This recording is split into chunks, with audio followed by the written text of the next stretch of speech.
Hello and welcome to the Economist Intelligence Unit December 2022 Global Outlook video.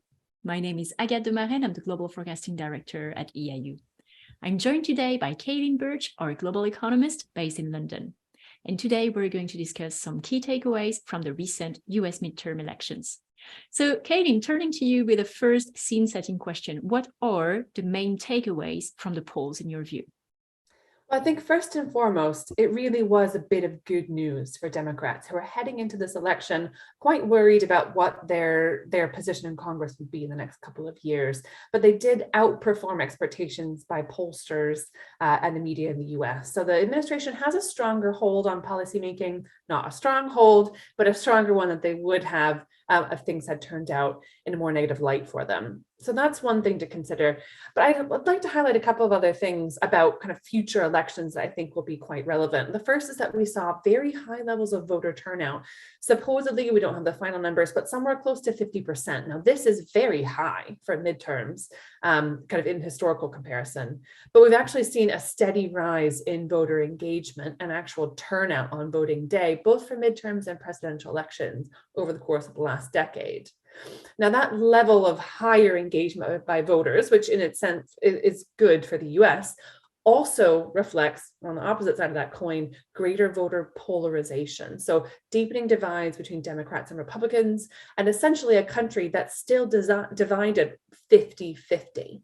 Now, with such a big split between the two parties and amongst the electorate, that gives an outsized importance to independent and moderate voters, who I think will increasingly decide elections in the US and will come under great scrutiny.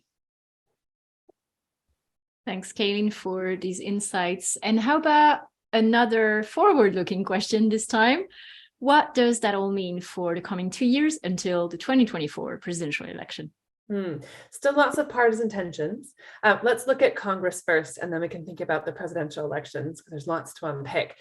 So Congress, we think, will probably have very little in the way of substantial legislation in the next 2 years. We did see some big policy wins, both bipartisan and single party pushed through by the Democrats, like the IRA, the Inflation Reduction Act, in recent months. But we think effectively that big legislative push is now over, with Democrats in control of the Senate, Republicans of the House.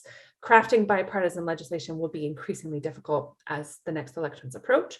And a lot of the low-hanging fruit, like economic recovery bills, have already been capitalized on. So we don't have a lot of real wins that are likely. So I think a lot of policy stagnation and budget battles are very likely in the next 2 years. Now, heading into the next elections, I think the main story here is really the Republican slate, because we've seen Donald Trump, the former president, and until a couple of days ago, the presumptive nominee for 2024, was looking to be on fairly firm footing, and that obviously has now changed, and he faces a huge contest from Florida Governor Ron DeSantis, who's rising quickly in the polls. That all has big implications for 2024, but we have to remember it will already come to bear in the next 2 years, as the Republican Party, there's a risk it'll head into sort of a factionalism, and we'll see that play out in Congress as Republicans struggle to get on the same page on policymaking as they're trying to shape the next election ahead.